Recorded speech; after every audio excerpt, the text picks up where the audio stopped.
right, and welcome everybody to another episode of the Most Important Conversations. So happy to have my friend and our dear guest here, Pandit Dasa, who is a leader in the world of meditation and mindfulness and stress management and all of these kinds of things. So we're going to be getting into that today. Pandit, welcome to the show. Thank you, Chad. It's a pleasure to be here. Thank you for having me on the show. Yeah, absolutely.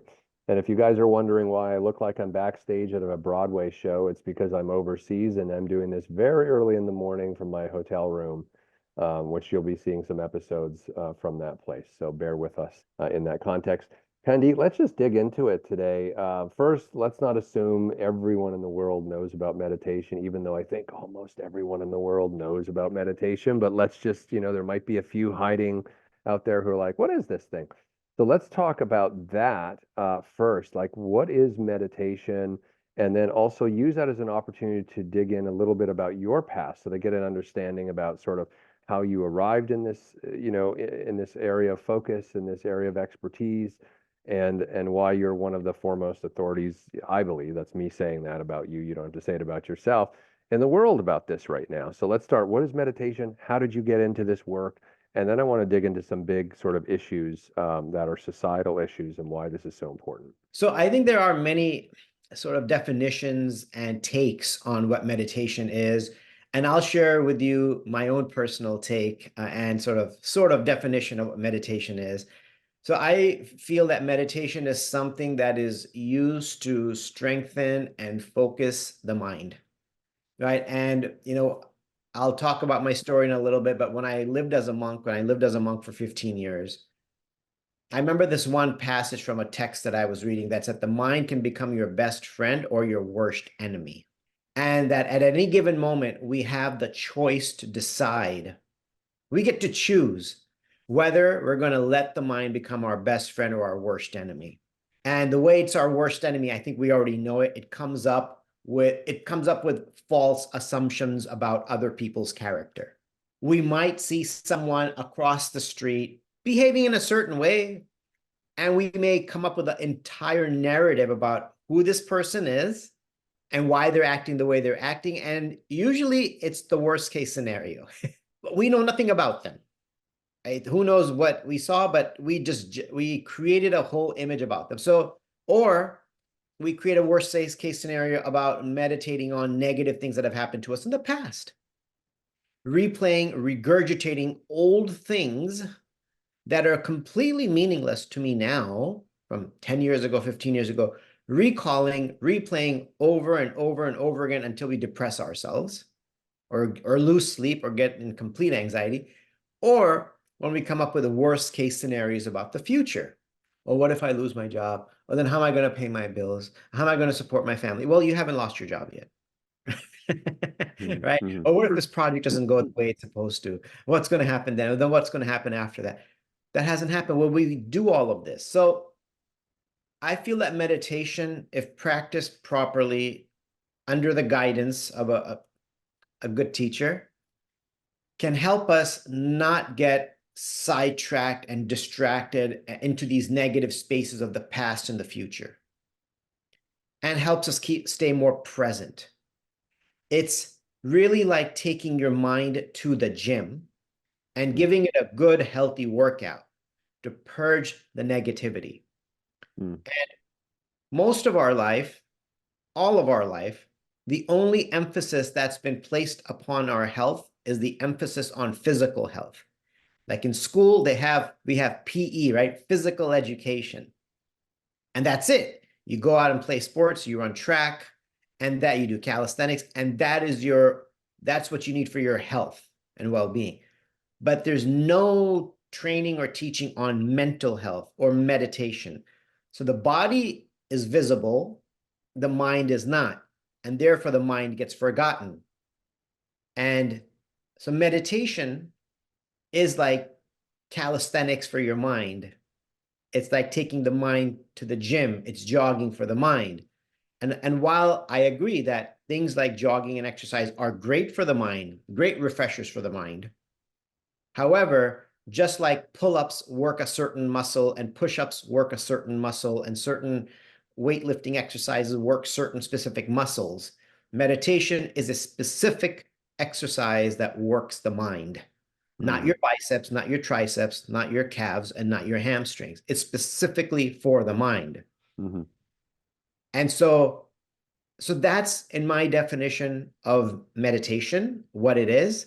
And I think that as we practice that, being in the present, learning to distance ourselves from negativities and recognizing what is negative, we can be more present. When we're more present, then we're more self-aware of ourselves, what my needs are, what my physical, mental, and emotional needs are. A lot of times we're just not in touch with that. We're just on a mission to go and succeed and promotions, boom, boom, boom. We are out of touch. So when we are present, we are more in touch with ourselves. Like, I'm really anxious. I'm really exhausted. I need to rest. I need to take it easy. Maybe I need to delay this meeting. Maybe I need to do, like, we're not in touch with ourselves. And when we're present, more present with ourselves, so we can improve our health, we can have better dialogue with other people that we're interacting with, whether it's work or personal life. And we can also just in the workplace get more done. Mm-hmm. So those are some short thoughts on meditation. And if you like, I could talk about how I got into it, or I don't know if you want me to expand on anything that I just Well, said. yeah, so you've covered actually a lot of things that I want to come back to. There's a lot of little points in there that I think are worth drilling into. But let's give our listeners and viewers just a little bit of context and sense about your background and how you got into this area of expertise. And I mean, you kind of drifted a little bit there. You were a monk for how many years? I mean, that's 15 years. 15 years. Okay, so not many people were monks for 15 years, right? Most people think of, when they think of a monk, they think of someone, meditating at the top of a mountain, completely extricated from society, removed from society. Your story is a little bit different than that. There's some similarities, but you didn't go to the top of a mountain for 15 years. Tell us about your story as a monk. So I was a monk in a small village, also known as the East Village in New York City. Yeah. It is a village, and I was a monk in a village, so I Yeah. guess it was just a very interesting kind of village with Yeah. nightclubs and bars and things around it. So, but I got introduced to meditation. I guess my very first introduction was through my parents. So we're from India, right? And meditation is sort of part of the culture, or was during their generation. And, like spiritual meditation, religious meditation, I would see them doing meditation almost on a regular basis for 5 minutes, 10 minutes. So I grew up seeing it. So it wasn't something I learned at a yoga studio, right? I Right. saw, I saw it at home. I grew up in LA. So my parents migrated from India to the US in 1980. And so all my life, I've seen meditation happen, right? My entire life. And they started off with pretty much nothing. It was very simple, very humble beginnings. So one of the first things they did was they set up a small shop on the boardwalk of Venice Beach, California. I think you know Venice Beach pretty Yes, well. yes. Yeah. So they had one of those shops on that boardwalk, right across that those basketball courts where the movie Yeah. was White Men Can't Jump. Yeah. And movie. So they had in the early 80s, they had a booth right across that. So I grew up, I was like 7 years old, and I'm playing basketball and just like exploring, America and what Venice Beach had to offer a 7 year Mm. old. And they were Which is a working, lot. which is a lot, maybe a little too much to offer. Did you You ever know, see the bird lady? There's a woman who walks around with a bird cage on her head and birds in it. I'm not sure, but I do remember the guy who used to rollerblade with the big like turban on top.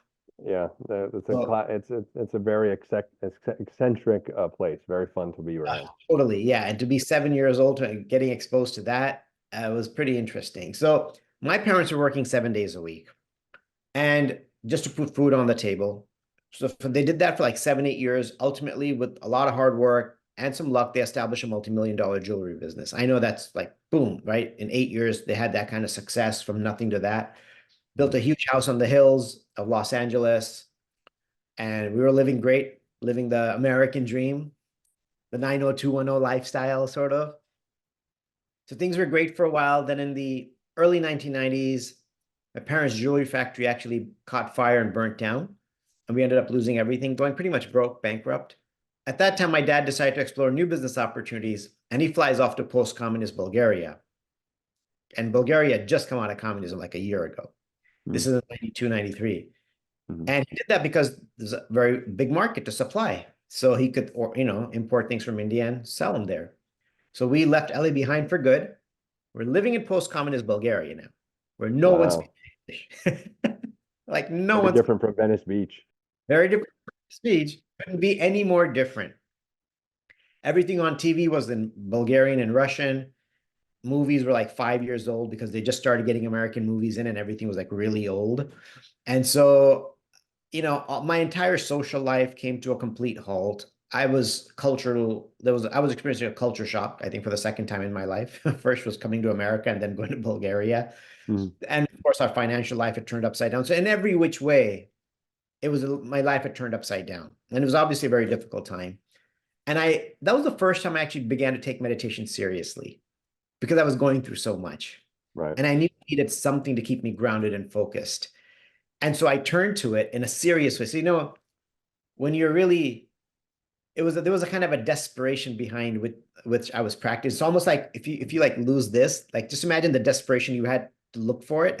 It Right. was that kind of desperation. I was like kind of looking for myself and figuring out what just happened. Like, how did we go from being like super rich in LA to like I'm living in a 1 bedroom apartment, going from a 6 bedroom house with a pool and a jacuzzi to a 1 bedroom apartment in Bulgaria, post-communist area. It wasn't like even Western Europe. Led to a lot of meditation. We spent 2.5 years there, came back to the US, this time to the East Coast. Then in 1999, I decided I'm going to take a little break. And I went off to live in a monastery in Mumbai, India. I mean, obviously a lot more happened in between, but just sort of fast forwarding. I went there, we're living with 40 monks. Everybody sleeps on a hardwood floor. Wake up at 4 in the morning and meditate for several hours a day. I'm loving it. I thought it was going to be, I didn't think I would survive that kind of a lifestyle shift. I mean, I guess it was a nice gradual downward shift from LA to Bulgaria to the monastery. And then I thought I'm meditating for hours a day. The rest of the day spent serving one another, serving the community. It was a life of simplicity, humility, and service. Spent 6 months in India in a few different monasteries, came back and moved into a monastery in Manhattan, in New York City on the Lower East Side. Thought I'd spend maybe 6 months, 7 months, maybe a year there. Ended up spending a total of 15 years as a monk in New York. And right across the street, there was like a deli, there was a underground nightclub and a funeral home. Right next to us was a tattoo shop, then a few bars. Like that's the environment that I 15 years living as a monk in. And then I left the monastic life 11 years ago to speak in corporations on mindful leadership, workplace culture, and mental health.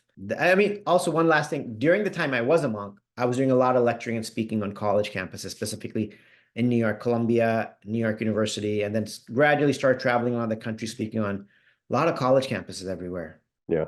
Very good. Very fascinating story. And obviously someone who spent 15 years as a monk, meditating and being of service, I think you bring an enormous amount of credibility to the customers and the clients that you work with.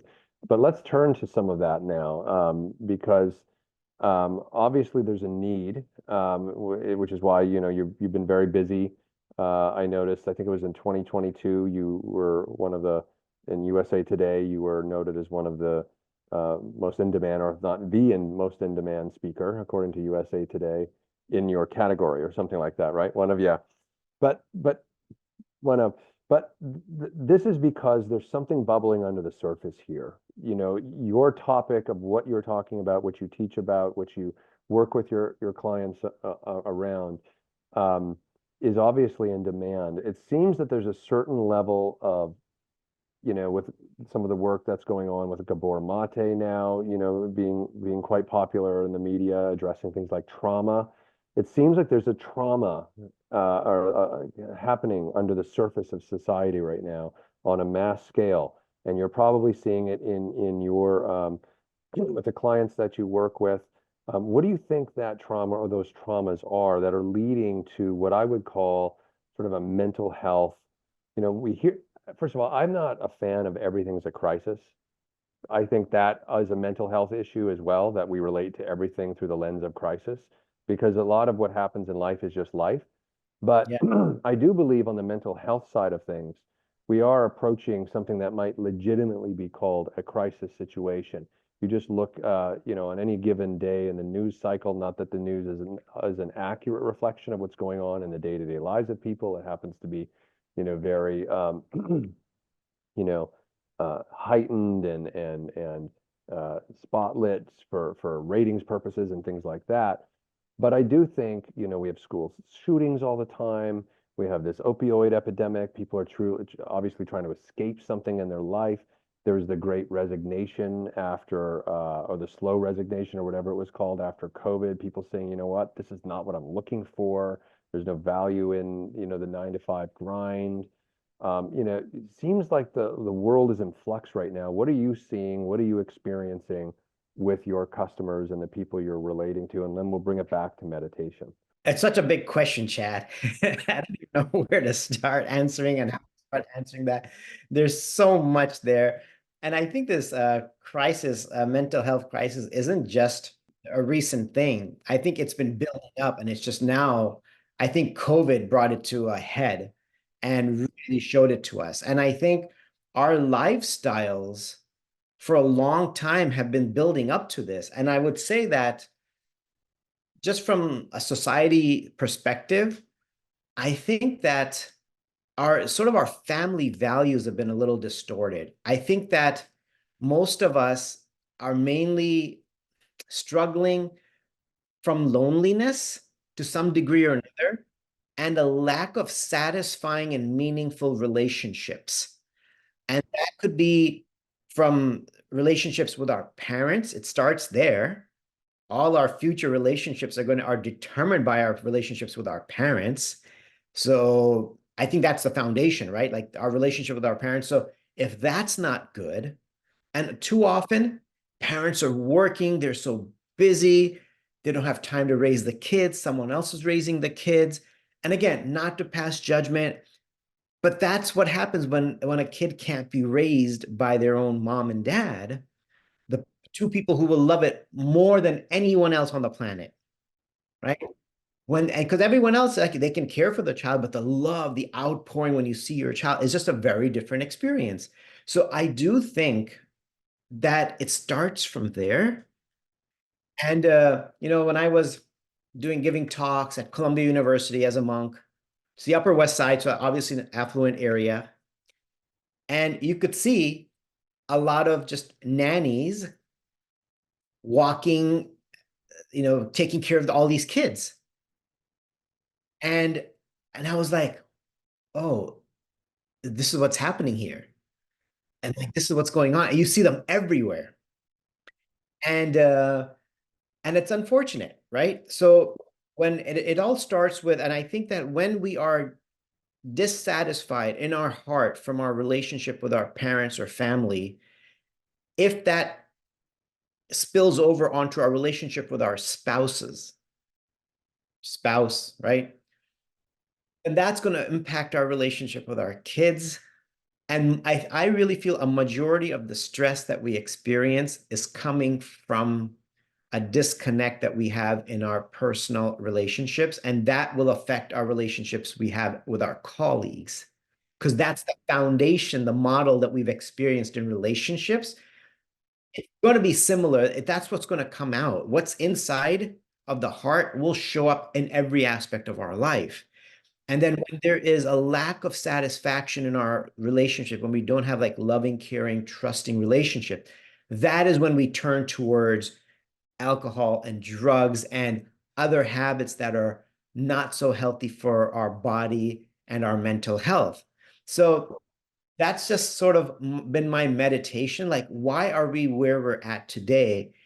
And I have to boil it down ultimately to our relationships that we've had in our home with our parents and our siblings, which is just,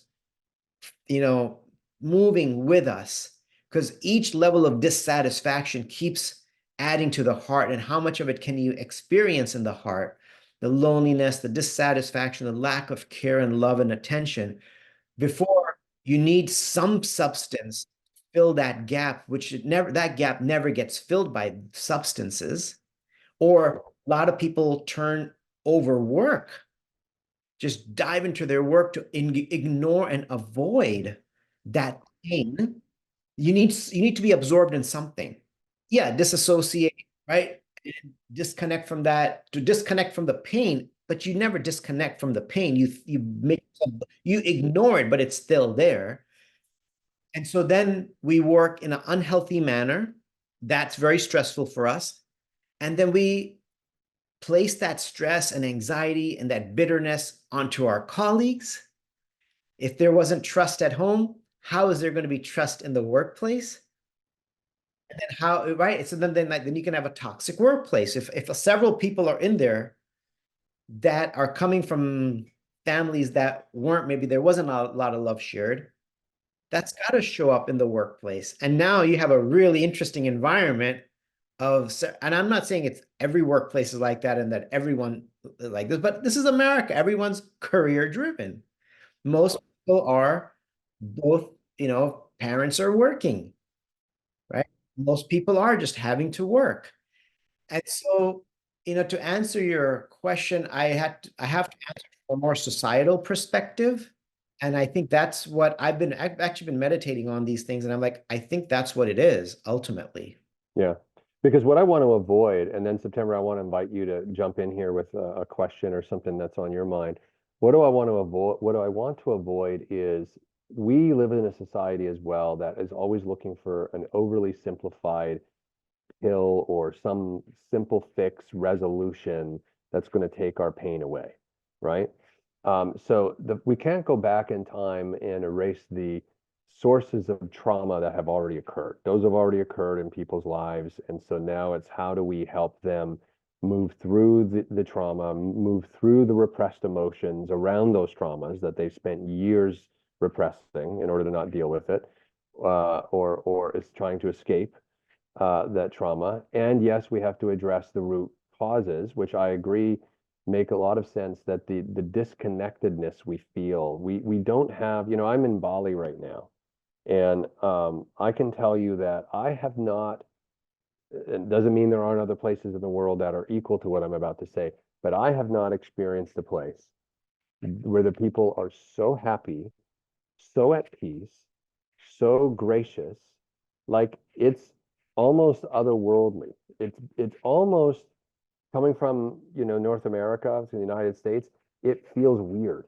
Like like they're so happy. It's like, now I'm enjoying it, but so I was talking to, we have a driver who's kind of driving us around to different places and stuff like that. And we've grown to really enjoy him. And so we ask him lots of questions. And, you know, the first few days we were here, it was Balinese New Year, and he invites us, random strangers, come to my village. We're having a big New Year's thing. And I go there and I realize that they're really connected as a society, not just within his family, but between families, within the community. There's a sense of connectedness. They have mobile phones here, but you know what I don't notice? I don't notice them obsessively staring at it when they're going about their life. Instead, they're out, they're talking, they're enjoying each other's company, and they're not driven, by this sort of ambition that we have in the West, and where we exhaust ourselves to the point where then we're so deflated, depleted of energy, we just need to escape into our phones. And so we're not, so you talk about the connectedness, which starts at the family root, but then even between families and within the community, it seems like that disconnectedness from each other is a big source of what's led to this moment that we're talking about right now. Yeah, and I think the blue zones. Have you heard of the blue zones? People live for years, and the main reason that they live that long is that there's people checking on the elderly, and there's like a community atmosphere and environment that's there. And there's several blue zones around the world. They really care for each other, check in on each other. So there's no, because loneliness is like a massive killer. So that just to kind of reduce and remove that. So I think it further proves the point that that's sort of what's lacking in a lot of societies. Yeah. September, what's on your mind? I want to back up a second, Pandit. You were talking about it begins at home. I agree with you, and I kept trying to go, yeah, but But then it always go, well, yeah, it kind of leads you back to home. Because even if, let's say somebody was bullied in grade school, that's traumatizing, and if you have the right home environment, you can go to your people, your family, and say, this is happening, and they'll empower you and care for you. It's my observation that our mental health issues lie with those that are in denial of their trauma responses, for as simple as a trauma response. That if, a partner says, hey, I want to bring something to your attention, and their reaction is to deny and deflect, you can't go anywhere with somebody who's not aware that they need to have these conversations. They're not aware of how trauma responses show up. They're not aware of what that prevents in terms of connection with another person on a deeper level. So it's an interesting idea. Chad, you were talking about people who says, well, we, need to help them through their trauma and help them move through. But what do we do about the people that are either in denial? Maybe they don't have enough self-awareness to know that something's going on inside, that they need some help. I'm curious about that conversation because, you can't help somebody unless they want help. It's kind of a catch-22, really. Totally is. It totally is. And you like the popular adage, you can take a horse to water, but you can't make it drink. And that is true for us. If someone doesn't want to get help, they want to brush it because it's too painful to face that trauma. In order to heal it, you have to face it, to some degree, relive it and walk through it, that those muddy waters, so to speak. And for those who don't want to, there's not much you can do. They're choosing to live their life that way. And there's only so much we can do. We can try as a friend, as a family member, encourage them, but that's all we can do. And then there's also in the home is that a lot of, like you said, like some folks may just be like, oh, that's what happened at school.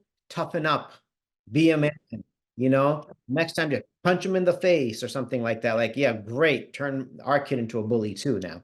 So you may have also parents who don't know how to properly inform, educate, and help their kids talk through what they experienced, right? They don't know. So yeah, so we are living in that sort of society and culture where maybe a lot of us don't know how to deal with it. Most times, and I've been guilty of it too. Someone comes to me with something, I start trying to solve their problem, right? And we're trying to provide solutions, but that's not what that person needs. And neither am I qualified to provide those solutions. So you go to a friend and the friend starts to solve their problem. What do they know? Unless they're like a major in psychology and they've studied it for years and they've had patients, what do you know? And even if you are a psychology major, you just studied a couple of books, doesn't mean much yet, right? So most of us aren't. So ultimately, we have to take responsibility for our own situation. And, when I was talking about our society where parents are working, I mean, I was also a product of that. My parents came over as struggling immigrants, and they were just like working to put food on the table. Like there was times in this country where we didn't have enough money for food, basically. Like it got that bad. So when you get that bad, all you do is work 7 days a week, 14, 16 hours a day, because you never want to experience that. So I see that out of necessity, they had to do that. So I also felt that like I kind of grew up without having that. And in my family, I think a lot of Asian cultures, you don't talk about traumas. You just kind of like, we don't talk about it. We just kind of keep moving forward and it'll go away. Right. So, yeah, so that is a challenge. But ultimately, I do think it still my point that it starts at home and we have to make a decision to heal ourselves through meditation, through yoga, through therapy, through different techniques. There's lots of practices that we can do to kind of heal ourselves. And I think that's up to us to make that informed decision that I need to heal myself for myself. I mean, now you're talking about a level of self-awareness that has to be in store. We talk a lot about self-awareness. I believe that's where it really starts, is the self-awareness. I mean, we grow up in our homes, right? Our brain is being programmed that 0 to 12 age and the programs and the hardwiring and all of this. And at some point we become adults. And at some point we have to take responsibility for our own selves. And I find that to be not as fluid as I would like to see it in the world, I guess. I think this is where bringing it back to meditation, where meditation can actually almost be like a stress release valve, like a hitting the pause button. You don't even need to know that you have trauma. You may be in denial that you have trauma. You may not understand the root of the trauma.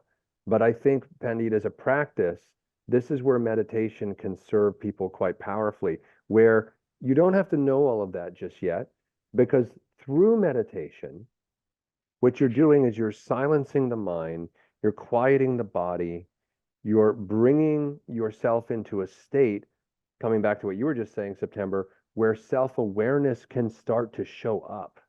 Like, in other words, I don't want people to think that until I have the self-awareness, I have a problem, then meditation's of no use for me, number one. And number two, you don't have to have all the answers before you start meditation. On the contrary, it's the flip. It may be that someone who's listening or watching today, you may have stress or things going on in your life. You may not be able to pinpoint the root. You may not be able to, you may not understand the trauma of where it started. That's not necessary for you to start to make a change in your life. And Pandit, I'm curious what you think about meditation as, even if you don't know why you're meditating, you just know that there's things in your life that aren't, don't feel good, that don't feel, you know, maybe you're not feeling happy or whatever is going on. Just starting meditation creates an opening and an opportunity for that stuff to reveal so that you can address it, so that you can develop the self-awareness, so that you can take more proactive action. So I don't think meditation is the panacea solution, but it is the crack in the door of the mind that allows people to start having a different level of awareness of self and others. What are your thoughts on that? Yeah, so just like we don't know when we take a certain medicine, we don't understand how all the chemicals in that medicine are going to take away my headache or take away my pain or reduce my fever. We don't have to understand all the intricacies of meditation. When you take it, it works, right? So it's sort of like that. And I have this happen. It's interesting. It happens when I'm speaking at a conference, right? It could be bankers, it could be sales professionals, HR people. At the end of my talks, I give a 5-minute meditation. I tell everybody to close their eyes. You know, it could be several hundred people in the audience, maybe 1,000 people. And I have them go through some breathing and focusing exercises. And I have men and women come up to me afterwards and say, you know, I actually got emotional during that 5-minute session. I actually felt tears coming down my cheeks, and I don't know what happened there. And I'm like, well, one thing that happened is I helped you shut down sort of like the apps in your mind. I helped you close that down and helped you to some degree get in touch with what's going on in your life right now. And maybe whatever's going on is it was a little painful and somehow you got in touch with it and boom, it released some emotions. So if we can just understand that I, as a human being, need to give myself some time of quiet and silence and just breathing. Like if you've driven your car for a very long period of time, what do? You shut off the engine and let the thing cool down. The fan turns on and it starts to cool down. Our body and mind aren't that different. After working it so much, after going through speed bumps in life and turns and curves that we don't expect, maybe hitting some brick walls, having some accident, you need to give this vehicle a break. And with meditation, we're giving it a break so everything can just start to settle. Let the dust settle. We just keep throwing up more and more and more dust because we feel like this is how it needs to be. We just need to be dusty all the time. But we need to let the dust settle. Otherwise, there's no clarity, right? Too much dust, you can't even see where you're going. What's your purpose? And I think that's what it breaks down to. We lose our purpose in life. We just think our purpose is money. We forget what our actual purpose is and that our soul is actually starved of love and affection and care because we're just moving further away from ourselves.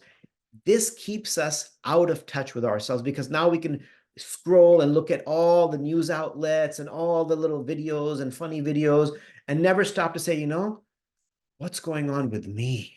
I think if we can just acknowledge that and not think of meditation as some magical or woo-woo or hippy-dippy thing, Just like, hey, I'm basically closing the apps in my smart device up here. That's what meditation is going to do. And when I close out the apps, my device will work better. Like if you have too many apps here, it'll slow down. You close them out, it works better. This is a smart device, and meditation is just helping us close the apps so we can be more focused, present, and relaxed. I heard Jerry Seinfeld one time. He does transcendental meditation every day, and he said, for him, he said the metaphor is kind of the equivalent of, we've all had the experience with our smartphones that if you don't power down your smartphone for too long, eventually you have so many apps open. I like the metaphor you're using there. It starts getting sluggish and slow and just not working very well. And so he likened it to powering his smartphone down and turning it back on, and just everything, works better from that place. But I just, the other thing that occurs to me is that I think I read the stat, it's somewhere around 90% of Americans are coffee drinkers, and it's very large. So we are a caffeinated society. And when you think about what caffeine does, because I mean, I've studied this stuff on the health and wellness side for years now, it activates the adrenal glands. Immediately when you drink caffeine, your adrenal glands are turned on. Well, your adrenal glands produce adrenaline. And adrenaline is useful to the body when we're in sort of fight or flight mode, when we need to, activate all of our body in a hyper activated state to pay attention to what's going on. There's a danger, there's a threat, there's something out there I need to pay attention to. But it's not supposed to be on all the time. And so think about it. Every morning, I said this to a friend, I said, and I'm not against drinking coffee, incidentally, so don't hear this as a you should never, right? But think about what it's doing. So in the morning, you've come up from a very restful REM sleep, your body's at rest, parasympathetic nervous system. And the first thing you do is you go pour that cup of adrenaline pumping caffeine in your system. It's the equivalent of getting out of bed and running into a cage with a bunch of tigers. Like, it's that dramatic, right? Because the fear response is bang, So I said to my friend one time, I said, you're just pouring a cup of fear down your throat every morning. He's like, oh my God. He's like, I never thought of it like that. And he stopped drinking coffee, But so why does this matter? Well, what you're talking about with meditation is it allows the parasympathetic nervous system, allows the vagus nerve, these sorts of elements to turn on in our body that put us in a state where we can take a step back and we can recalibrate, like you're talking about. It's very difficult to do that as a culture when the first thing we're doing is reaching for the adrenaline pumping caffeine every morning. I mean, it's almost like we're so wired as a culture for anything not relaxing, anything not reflective, anything not, right? And when you're in adrenaline state, when you're in sympathetic nervous system state, our brain is wired to repress. Don't worry about that stuff, because the fear response is triggering what's in front of us right now, right? So we're almost like conditioned, the way we've structured our society, to only be paying attention to the next challenge in front of us and not shutting down and taking time for ourselves to recalibrate. Yeah, I mean, when I was one of the prerequisites to being in the monastery was that we weren't taking any caffeinated substances, and so I haven't had any caffeine really for about 25 years. While you're on the road or something, okay, but like on a regular basis, I've probably had 5 bottles or cups of coffee in the last 25 years. Right. Usually because I asked for a decaf and they probably put caffeine in them. Like, I'm feeling a little revved up right now. And I'm like, hey, why am I not sleeping? I'm like, oh, that was probably not decaf. Yeah. So I think that's a great point. All right. It's and then we take that fear and anxiety into the workplace, and that all comes out to our colleagues or our clients that you're dealing with. And all you really need maybe is a good night's sleep, like a proper good night, 7 to 8 hours of sleep, or maybe 6 to 8 hours, right? It's different for everyone. Getting a good restful night's sleep and maybe a little nap during the day. In the monastery, of course, we have the luxury of taking a 15, 20-minute nap in the middle of the day. Man, it just refreshes your brain like anything. And of course, for me, I got a nap time. Working from home, which is great. I can take that if I need to. because certain points, it's just the brain's just like, I can like, it's shutting down. I can't do anything. I'm just like dropping. Like, okay, 15, 20 minutes, great. And then meditation is like, it is like a natural caffeine for the mind, for the brain. It's just, it takes a little practice, but it is the deep breathing exercise. When you really take very deep breaths, it actually re-energizes you. Like if you look at just take a moment, whoever's listening right now, just think about how deep your breath is. It's not even deep. It's just like we're just getting by. Compare that to like a full 2 seconds of inhalation. That's like 5 or 10 times the amount of oxygen that we are taking right now. What is that oxygen going to do to your body and brain? A lot.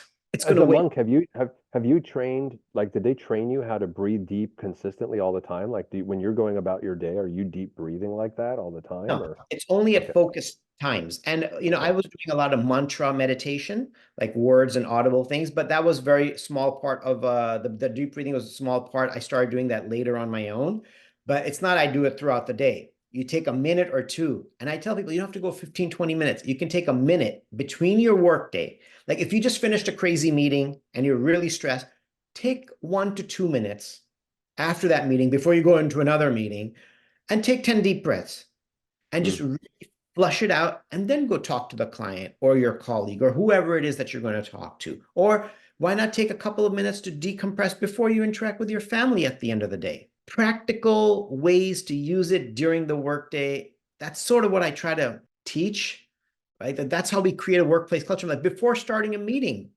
why not the team lead can say, hey guys, let's just take a moment and take 10 deep breaths. I know it may sound a little weird, like what are we talking about here? 10 breaths. No, let's get into it. No, let's not. Let's take a moment, clear your mind, feel grateful for things in happening in your life, and then let's begin the meeting from that positive space, right? So it's not as complicated as people think it is, and it is relevant for the workplace. It's absolutely necessary, I think, in the workplace. What you're doing there without having to overcomplicate it, I like the way you're advising people on that, because essentially what you're saying is, in other words, take a moment for self-awareness, create a transition space for yourself and others before you dive into the next thing, and take that pause so you can center yourself and go into that experience with some self-awareness. Yeah, I mean, there's no other way. Like if you had an intense meeting, you're carrying a ton of baggage into the next meeting. And in the beginning, you can't even fully hear what that person's saying because your brain is still it's like let's say I just have a heavy lunch, I'm full. And then an hour later, I'm like, oh, let me have a full meal again. Oh, an hour later, oh, let me just do that all over again. Like we don't think that the mind has a capacity. 100%. It has a capacity. And we're filling it up depending on how crazy that meeting was. If we don't take time to digest some of that by taking a quick walk around the block or cut it 10 minutes before so you have 10 minutes gap for yourself. And during that 10 minutes, don't like do Facebook and LinkedIn and TikTok or whatever. Like release your mind. Go look at the sky. Take a few breaths. Listen to some calming music. And then go into the next thing. You can't just keep filling up your belly and expect to have a healthy end of the day and a good sleep. You're not. So we can't expect to be healthy if we keep bombarding ourselves and don't give our mind time to release some of that energy, good or bad, whatever it is. We just need to release it all before we go to the next one. The more clear it is, the better and more productive our interactions are going to be. Yeah. In TMIC, we talk about, our vision is reconnecting people to themselves, to each other, and to nature. And one of the things that you're reminding me of here is really what you're saying is reconnect to your own nature. We become so disconnected from not just nature outside, but our own nature and what our own nature needs and requires. It needs those resets. It needs those moments of relaxation. It needs those moments for self-awareness to declutter the mind. And I think the smartphone, for all the good things it's brought, has also been one of the most detrimental mental health devices ever created, combined with social media. I mean, it's just been unbelievable. No doubt. I think I'm as glued to this thing as pretty much anyone else. And I see it I'm like, if this wasn't there, I know I would be so much more present with everyone, especially my family. So, it's an interesting debate. Did it do more bad than good? It's a hard debate. It's a hard discussion to have. But on a mental health level, on that level, probably it did more harm than it's doing good.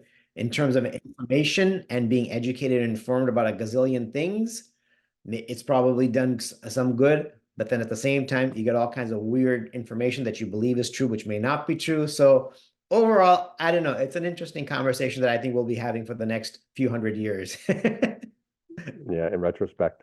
September, I want to give you the last question before we start to transition our conversation into closing. I don't have a question, Pandit. However, I want to just thank you for the insight that our mind has capacity. I know it sounds kind of obvious once you say it out loud, but it really provides a lot of kindness to yourself when you remember that our mind has a capacity. And just because you feel overwhelmed doesn't mean there's something wrong with you. It just means that your brain, your mind needs a break for a moment. And I'll step outside and just stand in nature for a moment. That really sheds off the fatigue, especially standing in front of the computer all day. There's a lot of like technology fatigue coming off the technology. And so just standing outside and kind of shedding that energy in nature feels really, really pleasant. And so it's just another layer of self-compassion that when you said that, it just clicked something for me. So I appreciate that. Thank you. Yeah. Thank you. Thank you. Yeah. Wonderful. Pandit, thank you so much for your time and for your insights and for your wisdom. I'm glad we were able to dig in and wrestle with some, I hope it was a little, outside of the conventional sort of conversation you typically have. We don't like to mince words here, and we like to get right into it. Get a chance to dive in a little bit deeper, and that which I enjoyed that conversation. And if it's okay, can I show my copy of my book here? Because Please go ahead. Yeah. Talks a lot about what I said today, Mindfulness for the Wandering Mind. And it was released by Wiley Publishing just in August, so not too long ago. And I have writing exercises at the end of each chapter so we can stop and reflect. And again, how the book is called Life-Changing Tools for Managing Stress and Improving Mental Health at Work and in Life. So literally kind of, covers everything that we talked about and more. And it's available on Amazon, Barnes and Nobles, and everywhere else you can get a book. So, awesome. And I also know that as a speaker and as someone who's brought in by companies to assist with this, if there's any listeners or viewers who want to be in touch with you, want to maybe book you for maybe their company or a retreat or something that they're doing, how do they get in touch with you? Well, my website is the best way, Pandit Dasa, just like my name, panditdasa.com. And with the same thing, you can look me up on LinkedIn as well. My profile is there, so I check both things pretty regularly. So you can reach out to me in that way. Okay, excellent. Well, again, thank you so much for taking the time today and helping to educate us on the power of meditation and the need of meditation in this time. I think it's such a useful tool. I know in our group, the most important conversations our team meets in the mornings we've been doing 30-minute meditations now for about 6 months straight, and every morning, and it just makes a world of difference. And just to be able to not be overcome and overwhelmed by this frenetic, crazy society that we've created for ourselves. We created it for ourselves. So if we don't like it, if it's not working for us, we have to take actions on an individual and a collective level to change it and to transform it. And I think meditation is a great start to that process. So thank you again for your time today. And we hope to see you and hear from you again. And anyone who wants to connect with Pandit, please go to his website, panditdasa.com. Check out his books on Amazon and consider having him as a keynote at your retreat or bring him in as a speaker for your company. You won't be disappointed, and your company will only thrive as a result. So thank you again, Pandit. Thank you, Chad. Thank you, September. Wonderful being on your show. That concludes this episode of The Most Important Conversations. This in-depth conversation could set you on the path to self-improvement, which is essential if you want to be an effective leader and take meaningful action in your life. If you enjoyed this episode and want more of these stimulating discussions, you can find them at TMICglobal.com. Remember, the world is at a crossroads right now. You can't afford to waste this opportunity to take charge of your life, build meaningful relationships with others, and co-create a brighter tomorrow. Thank you for listening. See you on the next one.